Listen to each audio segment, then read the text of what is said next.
सड़क से अब संसद चलते हैं, जहां के परिसर से आज राहुल गांधी और प्रियंका गांधी की बातचीत का एक ऐसा वीडियो वायरल है जिसकी सोशल मीडिया पर काफी चर्चा है, सियासी गलियारों में काफी चर्चा है।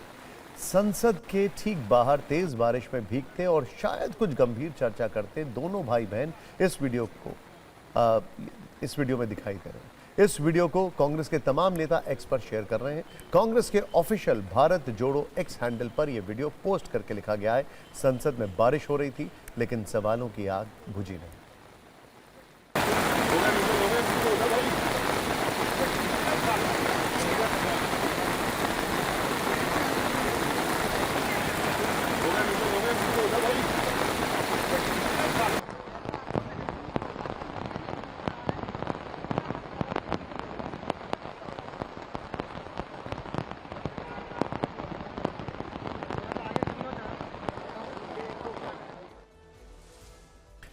ये आज उस समय की बात थी जब राहुल और प्रियंका दोनों सदन से बाहर निकल रहे थे। उस समय प्रियंका गांधी का सुरक्षाकर्मी उन्हें बारिश से बचाने के लिए छाता साथ लेकर चल रहा था, लेकिन सबसे आगे राहुल बगैर छाते के चल रहे थे। उनके सुरक्षाकर्मी जब छाता लेकर आगे बढ़े तो राहुल ने मना कर दिया। राहुल ने फिर वहीं रुककर प्रियंका से बातें की। राहुल ने प्रियंका गांधी का छाता भी वापस कर दिया। बारिश में भीगते हुए दोनों गाड़ी का इंतजार करते रहे। इस दौरान वहां मौजूद लोगों ने उनका वीडियो रिकॉर्ड कर लिया, जो कि वायरल हो गया। अब सुनिए इस पर प्रियंका और राहुल ने बाद में क्या कुछ कहा। मैडम आपको बिल्कुल भीग नहीं है एकदम, मैडम बिल्कुल परमिशन नहीं दिया। क्या करोगे मैडम ये बारिश का रुख है या कुछ? चलिए भैया चलिए, ये काम कहाँ गाड़ी नहीं आ रही भाई? भैया बिल्कुल वो भीग चुका है, बिल्कुल एकदम। भीगने से डरते हैं आप क्या? राहुल गांधी के इससे पहले भी ऐसे कई वीडियो वायरल हो चुके हैं। वर्ष 2022 में कर्नाटक के मैसूर में उन्होंने इसी तरह मूसलाधार बारिश में भीगते हुए चुनावी रैली को संबोधित किया था। पिछले वर्ष 15 अगस्त के दिन कांग्रेस मुख्यालय में पार्टी अध्यक्ष खड़गे जब तिरंगा फहरा रहे थे, तब भी राहुल ने तेज बारिश के बावजूद छाता लेने से मना किया था।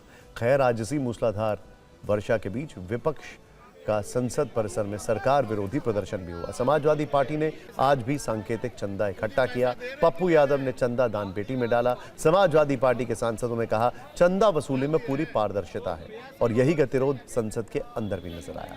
विपक्ष राम मंदिर चढ़ावा चोरी पर चर्चा और छात्रों के खिलाफ हुए पुलिस के एक्शन पर गृह मंत्री के बयान की मांग उठाता रहा, जबकि सत्ता पक्ष इसके लिए सहमत नहीं दिखा। खड़गे और रिजिजू में जुबानी तकरार इस कदर हुई कि रिजिजू ने खड़गे पर हर दिन संसद को बाधित करने का आरोप लगाया। तो नाराज होकर खड़गे ने पूछा कि क्या उन्हें अब नियम रिजिजू से सीखना होगा।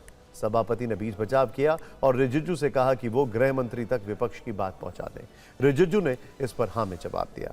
वैसे आपको बता दें कि लोकसभा में भी हंगामे का ऐसा ही दृश्य था, वहां भी कामकाज नहीं हो पाया।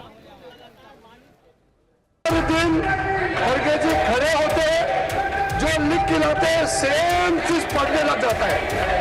बार बार उसको आप मौका देते हैं चेयरमैन साहब। अब रिज्जू से मुझे सीखना पड़ रहा है।